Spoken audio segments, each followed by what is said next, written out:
evening, ladies and gentlemen. My name is Bill Ames. I'd like to welcome you here to the Film Connection. Delighted to have with us a guest, Gino del Guercio. And tonight we're going to have some exciting discussions about filmmaking, the digital movement, and any other subjects that Gino is certainly well qualified on all of them to talk about. Just a quick history of the Hockomock Film Festival. We started about 6 years ago. We were the Easton Film Festival. We offer an annual competition that peaks in June with Awards Day, which this coming June will be June 17th. We have had entries from 5 Hockomock towns last year, and we're looking forward to expanding those this year. We also have a film club that meets every other Friday at Andrews, well, it used to be Andrews Bakery, but now it's at the NRT Sheep Pasture in Northeastern. We show foreign films with subtitles, but most people don't mind the subtitles. We show film noir, a series on Richard Altman this year, so we've got a real mixed bag of films and genres and whatever, and we think you'd really like it. And of course, this is our film cable show here. We are on the local access in Easton and 3 other towns, and we interview local filmmakers and try to explore the wonderful world of filmmaking, which is fast changing. So that's the reason why we have Gino here with us tonight. Gino, give us a little bit about your background, Gino, before we get into the heart of the matter here. All right, well, I'm a local Easton resident and a documentary filmmaker. Been making documentary films for about 20 years. My most recent film is a feature film about an adventure in the Arctic called Abandoned in the Arctic. It's about the story of Adolphus Greely, who was a U.S. lieutenant in 1881, who was sent to the North Pole, or just south of the North Pole, and expected by the Army to stay there for 2 years with 25 men. Unfortunately, the Army had ran into some problems and did not get up there to pick him up, and so he and his men were forced to come down through a very dangerous channel 250 miles to a rescue place where unfortunately there was no rescue, and they were forced to stay at this location for 8 months, during which 19 of the 25 men died. Yeah, I've had the privilege to see that movie several times, and it's quite the story. So it's not, as you know, it's not only the historical story, but it's the story of Adolphus Greely's great-great-grandson, who went back up in 2004 and retraced his great-great-grandfather's journey to try to get a sense of what had really happened, because in many people's eyes, Greely was a villain and responsible for the deaths of all these men, but it really turns out that it was the government's malfeasance that caused the deaths, and Greely, to his credit, was able to save at least himself and a few of his men. And so it's a great dramatic story, and it was in the New Hampshire Film Festival last week, and it's going to be in more film festivals. And Channel 13 in New York saw it recently, loved it, and they're going to broadcast it in New York and also help distribute it throughout the United States. So hopefully you'll see it soon. Yeah, I hope so, Gino. Certainly look forward to seeing that on the small screen as well as the big screen. Before we get into our subject for the discussion today, why don't you tell our viewers a little bit of how you got started? Everybody's always interested in your point of entry and. Well, my story is a little bit unusual. I was a print journalist. I was working for United Press International back in the 1980s. And WGBH Channel 2, which is the big PBS station here in Boston, had this wonderful fellowship for 3 years where they trained print journalists to produce television. And I was lucky enough to get into the program and spent a year at GBH learning how to produce television. So I did that, and ever since then I've been producing, doing a combination of writing and producing for television and the big screen. Okay, well that's interesting. That's you started right here in the Boston area. You're from Long Island, New York, I think. Westchester County, New York. Westchester County boy. Yeah. That's great. So you're a Red Sox fan or a Yankee fan? Or doesn't it matter? No comments. No comment. Well, we're the Red Sox nation one way or another. We embrace them all. But anyhow, so Gino, what should we talk about? Well, I'd like to talk about a couple things that I've got going right now, new stuff. One is a really interesting project that I'm actually looking for funds if anyone is interested in, All right. in participating in I'll have this. my checkbook at home. But This is the story that takes place in 1911. It was the first transcontinental airplane flight. It was by a guy named Cal Rogers, who walked into the Wright Brothers Airplane Company one day and bought a Wright Brothers aircraft. I think it was the first or second private citizen ever to buy an aircraft from the Wright Brothers. And then Orville Wright gave him a couple of hours of flying lessons, and then he flew from New York to California. how did you hear about this story? Well, I had been producing a documentary about the Wright brothers for Nova, and while I was doing that, I came across this story of Cal Rogers, which I just found amazing. And so the 100th anniversary is in 2011, and we are in the process of building an exact replica of Cal Rogers' aircraft and flying it from coast to coast. Now, so back up a little bit, Gino. I mean, let's see, there's a couple of pre-production issues here. Small. Obviously, there's funding and what. Now, how do you approach getting funding for something like this? Right. Well, we're looking at a wide variety of sources. One, we're looking for foundations. We think that the National Science Foundation may be interested because it's, in many ways, an engineering story. And the NSF is very interested in getting more students interested in engineering careers. So it's a story about technology and early engineering. So they may give us some money. And I've received NSF funding in the past for some of my films. Another thing that we're doing is we're seeking private donations and corporate donations. The original flight, the plane was named the Vin Fizz. It's the flight of the Vin Fizz. And the name Vin Fizz is actually a product, a commercial product that was out at the time. It was a grape soda, basically, made by the Armour Company. And so Cal Rogers was sponsored by the Armour Company, and he had the name Vin Fizz plastered all over his airplane, and he actually carried bottles of this soda on the entire trip with him. Yeah, you can't make this stuff up, right? It's amazing. Well, it gets better. You can, I guess you can. I mean, there was basically I mean, he didn't do this all in one day, obviously. He did it in multiple steps. It took him 60 days. And it was also part of a race because William Randolph Hearst at the time had offered a prize, I think it was $50,000 for the first person to fly coast to coast. There were 3 pilots that actually tried to make it at about the same time. The other 2 dropped out almost right away, and Cal Rogers persevered the entire time. I mean, what Cal Rogers went through is absolutely amazing. But Gino, let's back up one more time here. Okay, so you got your battle plan to get the funding. You got an interesting story. Now, how do you translate that on paper? I mean, what do you do? I mean, what software do you use? What techniques do you use? Do you index cards for each scene, or what's your technique for? Well, getting because this is a documentary, and it's actually interesting because we're at the cusp of new technology and new ways of distributing video and filmmaking.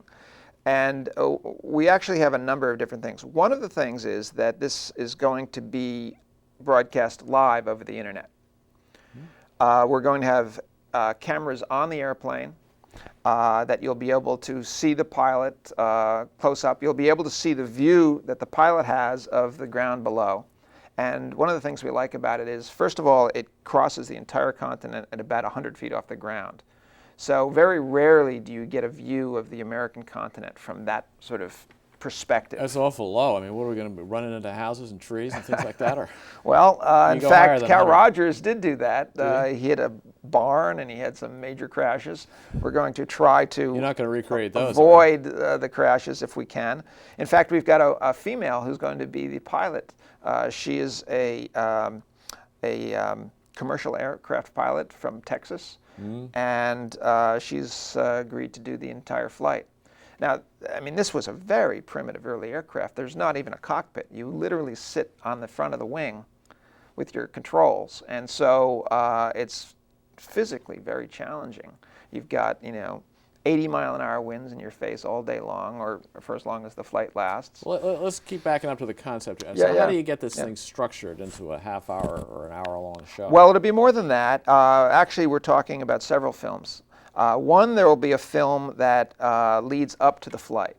So it's all about the making of the aircraft, the making of the flight, preparing. One of the interesting things about this is that the plane itself will be made by high school students across the country. You're kidding. This is a concept that's actually been done. It was done on an earlier Wright aircraft, a Wright glider, and it was pioneered by a high school teacher and a airplane maker out in Dayton, Ohio, where the Wright brothers first High came school from. kids, well, help me with that. I mean, Okay, so this is the way it works. The Wright brothers plane is almost entirely made of wood. okay. And so what we will do is we will send a parts kit to any high school in the country that is interested in doing this. In the kit is the wood necessary to build a single strut of the wing. And the wing are made of almost 100 different wing struts. And there'll be directions for it. We'll send it to them. They'll, in their shop class or whatever class they want to do it in, they will actually make this one strut and then send it back to us. We'll test the strut. So what's a strut? I don't even know what a strut is. Well, you know the shape of the wing, the classic wing shape. Yeah. The way that you create that is you make these pieces that are like a cross-section of the wing. Okay, so that's a strut. And that's a strut. Okay. Well, actually, it's not. I'm sorry. The strut are actually the parts that hold up the wing. What is the name of these pieces? I'll remember it in a minute. Yeah, okay, no problem. But it's the internal part of the wing, and it's the most important part of the entire aircraft. So they'll make dozens of these things, each class making one, and it'll take a couple of weeks for each of them to make. It's mostly glued together. They'll send them back to our Mostly glued together. I builder. mean, parts you don't bother to glue, or Well, some parts you don't glue, but it's not nailed together, okay, anything I like get you, that. I get you. And this is the way that the Wright brothers made it. The plane will be made almost identical to the way the Wright brothers made their airplane. They send it back to the builder, and then the builder tests each part to make sure that it's properly made. And the ones that meet the specifications will then be built into the aircraft, and then the aircraft is covered with a cotton covering, the way the Wright brothers did it. So there will be thousands and thousands of high school students across the country that will be invested in this whole flight because their airplane, literally their airplane, is making it across. So they're going to want to follow it, and their families are going to want to follow it. So it'll be a big event. The other thing about it is that Cal Rogers stopped in all these little towns and big cities all the way across the country. He went from New York, from Sheepshead Bay, New York, flew across to Chicago, then flew down to Texas, and then flew across the Rockies and to California. And many of these little towns, this was the biggest event in the town's history. A lot of these towns are named, they have their streets named after Cal Rogers or the Vin Fizz, and so there's this real history there.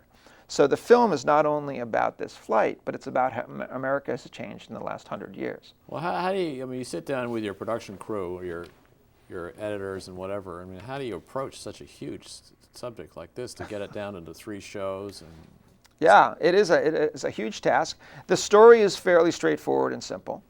It's the historical story of how Cal Rogers did it and how he made it. Intermixed, much the way my Arctics film is a modern story of an expedition layered on top of a historical story. So we follow these 2 stories and they intertwine. well, I mean, so what do you have on paper in something like this? You have opening. Cal Rogers takes off from Sheepshead Bay early in the morning. Yeah, yeah. the I mean, crowd around him. it's like a traditional film treatment. You know, this is how the story is laid out. This is how it goes. Now, because it's a documentary, we don't really know how it's going to go. We don't know whether it's going to crash, or we don't know how the crowds are going to be. That's the other thing. I mean, as we're flying across, the towns in front of the flight will know that and we're going to have advanced people there to drum up interest and have people come and be there when our plane lands in the local field. So there'll be big crowds everywhere where we go. And just as with Cal Rogers, as we go along and as publicity builds for this thing, there ought to be bigger and bigger crowds as the flight continues out to California. So I'm sure the internet piece is a big part of that, building the crowds. Oh, yeah, yeah. Explain that a little bit. How is that going to work in terms of? Well, we're experimenting with different things, and we're actually pitching to Google and Yahoo and some of the big sites now an idea for a completely different format for entertainment, which is a live moving event. So that the event, now oftentimes events are covered on the internet these days. I mean, if you're an Apple fan, you can watch Steve Jobs live over the internet at the big Apple conference every year. This will be like that, but it will be moving, and it will be over the course of a couple of months.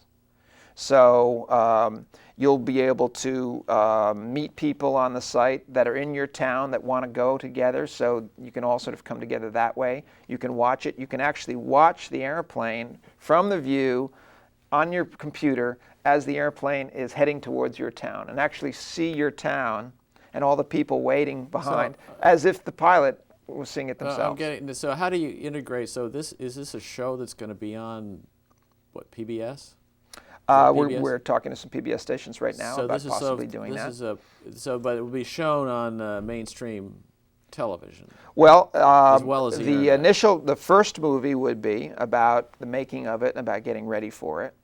And then we're making a film about the actual crossing. But that will be broadcast live, and ideally it will also be made into a film that will be shown maybe 3 months after the flight. Mm-hmm. The other thing we're doing is we're making an IMAX film about it. Because we're flying so low over the American continent, we're going to shoot 70 millimeter film and make an IMAX film for big museums and things like that. It'll be a spectacular looking film. And it's all about celebrating America. And, we live in this time period when, we're so down on the war and so many bad things seem to be happening. And yet, this is a celebration of what it means to be American. There are a lot of good things going on out in that world. And absolutely. If it bleeds, it leads, as they say in the media. Unfortunately, yeah. And this is a very positive story and something that I think we need to celebrate. So, Gino, changing gears a little bit here, I know you and I we've known each other for a number of years now, and I know that you have a production team. Mm-hmm. Could you talk about each of these people who I know you have a woman who does editing for you and a cameraman from overseas. Yeah. Could you talk a bit about each of them and how you've worked with them over the years? Well, yeah, I have a group of people that I work with, and in fact, this project, Flight of the VinFizz, is actually a project with a close friend of mine who I've worked with for many years, who's also, we're co-producers on the project. His name is Richard Regan, and he lives in Toronto. He and I worked together on some of my first projects. One of the first projects was for the Christian Science Monitor television series, which no longer exists, but Rich was my executive producer at that time. So what is he? Is he the business end? No, we're co-partners on this thing, and it's divided up. Right now we're forming a nonprofit corporation. It's broken up into two pieces. The flight itself, we're trying to raise the money for the flight itself, and that's going to be $1 million or so to do that. I would think it's... We have a builder out in Dayton, Ohio, who's built all the Wright brothers aircraft and flown most of them, and he is going to be building this plane from the parts that the students provide. He is also, in fact, he's going to build 3 aircraft. We want 2 to fly, so that if one is damaged, we'll always be able to pick up with the second one, and then we need enough parts to completely build another aircraft to take along with us. So we'll have 3 airplanes. Well, let's cycle back to your team now. So you've got a co-producer, Mr. George Reagan, up there in Richard Reagan, yeah. Richard Reagan. So who are the other key players there? And then another important player is Nick Engler, who is the aircraft builder. Then we have the aircraft pilot.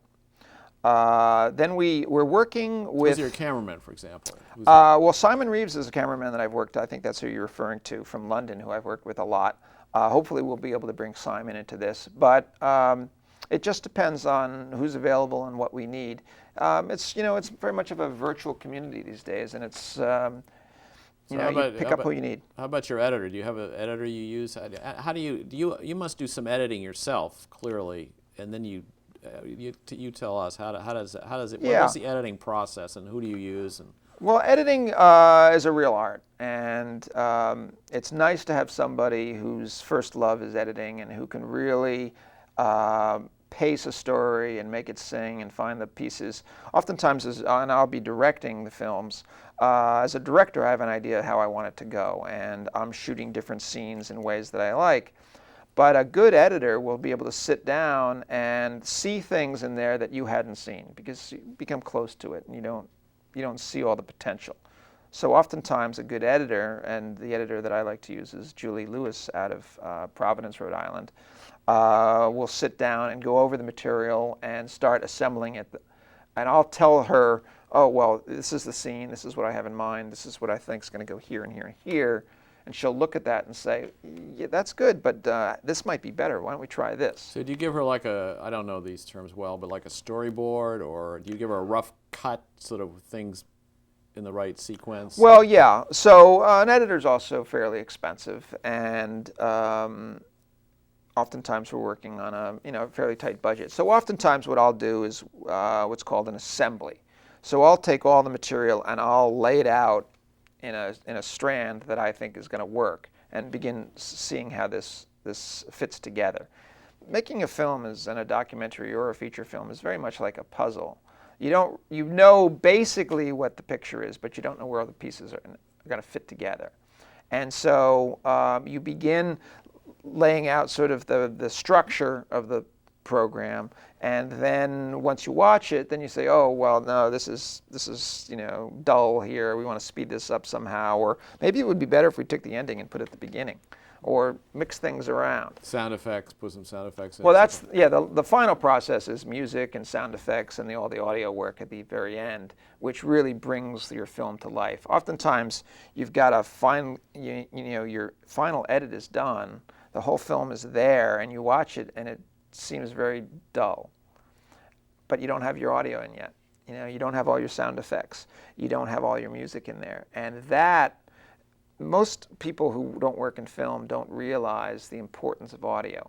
Audio makes it come alive, makes it seem real.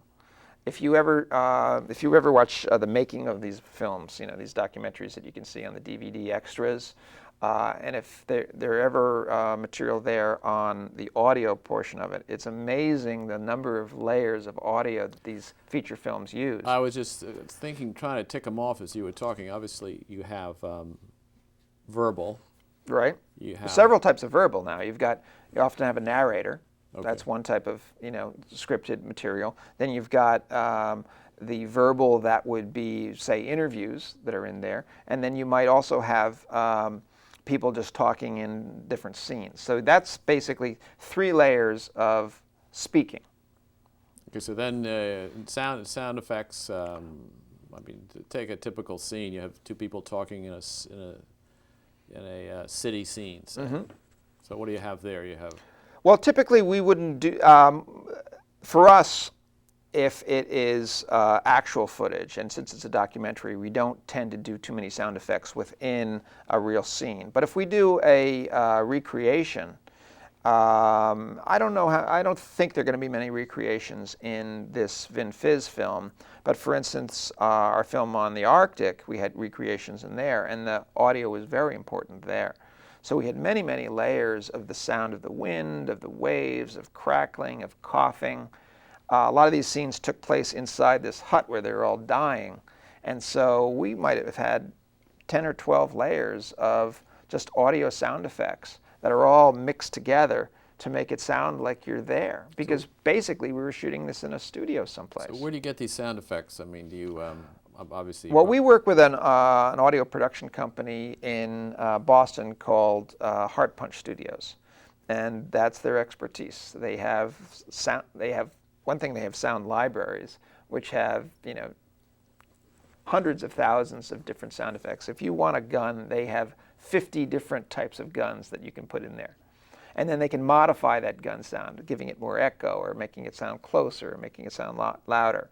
So there's sound effects libraries. And even people that are interested in making their own little films, you can buy a sound effect library. Or a lot of the software these days comes with sound effects.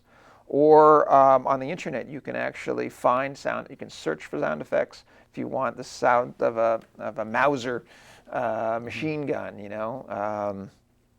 They have it. And then you can just spend $3 or whatever it is, and you can get that sound effect.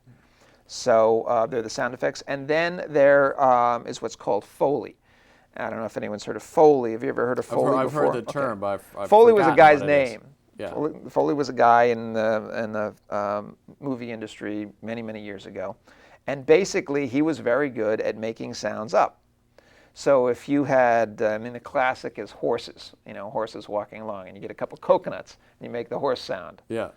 That's what Foley is, Okay. They have all sorts of shoes. When you hear someone walking across a stage, oftentimes Foley is, someone with shoes following the pace. So that's where you get the audio in.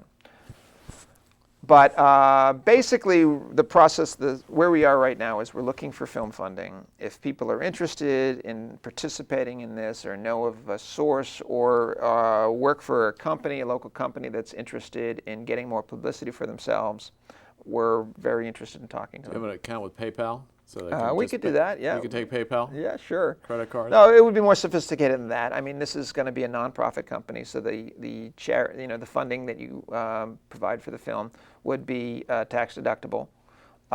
It will be, national audience, a very big audience, and so we're very excited about it. And we have a number of people and companies that are already quite interested in contributing to it. So when would you estimate it would be finished?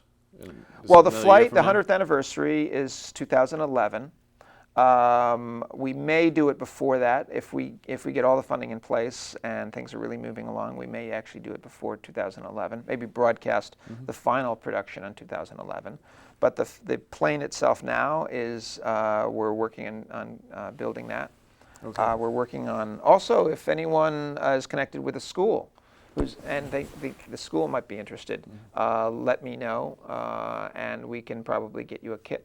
Great. Well, this evening we've been talking with Gino del Guercio, who's a local Easton resident, for those of us who live in Easton, and working on a very exciting project. Gino, thanks for being with us.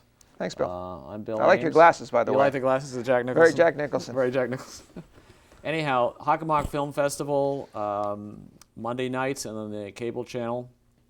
Easton, Avon, and Stoughton, one other town, Rainham, and we're very delighted to have you watching us tonight. We like to think we're bringing a series of filmmakers, all different acting, film, post-production, pre-production, production. So all of you out there who have a little digital camera, who are getting interested in making films, there's great potential. There's many things you can do with film these days, and we'd like to thank you for joining us, and keep making films.